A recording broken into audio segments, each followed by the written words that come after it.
ಪ್ರಧಾನಮಂತ್ರಿ ನರೇಂದ್ರ ಮೋದಿ ಇಂದು ಹರಿಯಾಣದ ರೇವಾರಿಯಲ್ಲಿ ನಡೆದ ಸಾರ್ವಜನಿಕ ಸಮಾವೇಶವನ್ನು ಉದ್ದೇಶಿಸಿ ಮಾತನಾಡಿದರು. ದೇಶವನ್ನು ವಿಶ್ವದ 3ನೇ ಅತಿ ದೊಡ್ಡ ಆರ್ಥಿಕತೆಯಾಗಿಸುವಲ್ಲಿ ಎನ್ಡಿಎ ಮೈತ್ರಿಕೂಟದ ಸರ್ಕಾರವನ್ನು ಪುನಃ ಅಧಿಕಾರಕ್ಕೆ ತರಬೇಕಿದೆ. ಇದಕ್ಕೆ ಎಲ್ಲರ ಆಶೀರ್ವಾದ ಬೇಕಿದೆ ಎಂದರು. ಈ ಸಂದರ್ಭ ಚಂದ್ರಯಾನ ಸೇರಿದಂತೆ ಕಳೆದ 10 ವರ್ಷಗಳ ಸರ್ಕಾರದ ಸಾಧನೆಯನ್ನು ಜನರ ಮುಂದಿಟ್ಟರು. G20 ಶೃಂಗದ ಯಶಸ್ಸಿನಲ್ಲೂ ನಿಮ್ಮೆಲ್ಲರ ಕೊಡುಗೆ ಇದೆ. ಕಳೆದ 10 ವರ್ಷಗಳ ತರುವಾಯ ಭಾರತವು 5ನೇ ಅತಿದೊಡ್ಡ ಆರ್ಥಿಕತೆ ಎಂಬ ಹೆಗ್ಗಳಿಕೆ ಗಿಟ್ಟಿಸಿಕೊಂಡಿದೆ ಎಂದರು. ಮುಂದಿನ ಲೋಕಸಭಾ ಚುನಾವಣೆಯ ಪೂರ್ವಭಾವಿಯಾಗಿ ಅಬ್ ಕಿ ಬಾರ್ 400 ಪಾರ್ ಎಂಬ ಘೋಷಣೆಯನ್ನು ಮೊಳಗಿಸಿದರು. ರೇವಾರಿ ಏಮ್ಸ್ ರೈಲ್ವೆ ಯೋಜನೆ ಸೇರಿದಂತೆ ಹರಿಯಾಣಕ್ಕೆ ಒಟ್ಟು 10,000 ಕೋಟಿ ರೂಪಾಯಿ ಅಭಿವೃದ್ಧಿ ಯೋಜನೆಗಳು ಪ್ರಾಪ್ತಿಯಾಗಿವೆ ಎಂದರು.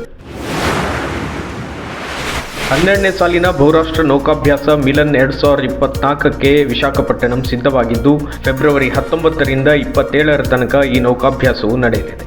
ನೌಕಾಶಸ್ತ್ರ ತಾಲೀಮಿನಲ್ಲಿ ಅಮೆರಿಕ, ಜಪಾನ್, ಆಸ್ಟ್ರೇಲಿಯಾ, ಫ್ರಾನ್ಸ್ ಸಹಿತ Bangladesh, south Korea, Vietnam, Indonesia, Malaysia ಸೇರಿದಂತೆ ಒಟ್ಟು 50 ರಾಷ್ಟ್ರಗಳ ನೌಕಾಪಡೆ ವಾಹಕಗಳು ಮತ್ತು ಅಧಿಕಾರಿಗಳು ಭಾಗವಹಿಸಲಿದ್ದಾರೆ.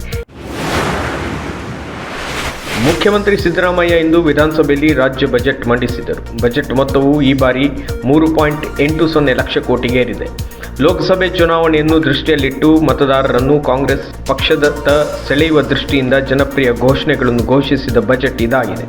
ಮುಖ್ಯಮಂತ್ರಿ ಸಿದ್ದರಾಮಯ್ಯ ಬಜೆಟ್ ಮಂಡನೆ ವೇಳೆ ಹಲವು ಬಾರಿ ಕೇಂದ್ರ ಸರ್ಕಾರದ ಹೆಸರನ್ನು ಋಣಾತ್ಮಕವಾಗಿ ಬಿಂಬಿಸಿದ್ದಾರೆಂದು ಆರೋಪಿಸಿ ಬಿಜೆಪಿ ಮತ್ತು ಜೆಡಿಎಸ್ ಸದಸ್ಯರು ಇಂದು ಸದನದ ಹೊರಗೆ ಪ್ರತಿಭಟಿಸಿದರು.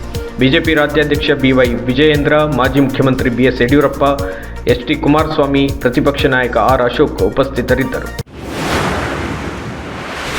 ಬೆಂಗಳೂರು ಓಪನ್ ಟೆನ್ನಿಸ್ ಸ್ಪರ್ಧೆಯಲ್ಲಿ ಭಾರತದ ಸುಮಿತ್ ನಾಗ್ಪಾಲ್ ಪುರುಷರ ಸಿಂಗಲ್ಸ್ ಸ್ಪರ್ಧೆಯಲ್ಲಿ ಕ್ವಾರ್ಟರ್ ಫೈನಲ್ ಹಂತಕ್ಕೆ ತಲುಪಿದ್ದಾರೆ.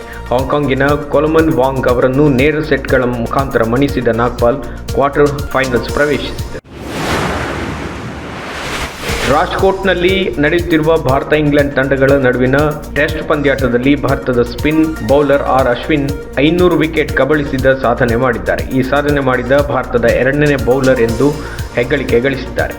ವಿಶ್ವದ 9ನೇ ಯಶಸ್ವಿ ಬೌಲರ್ ಎನಿಸಿದ್ದಾರೆ.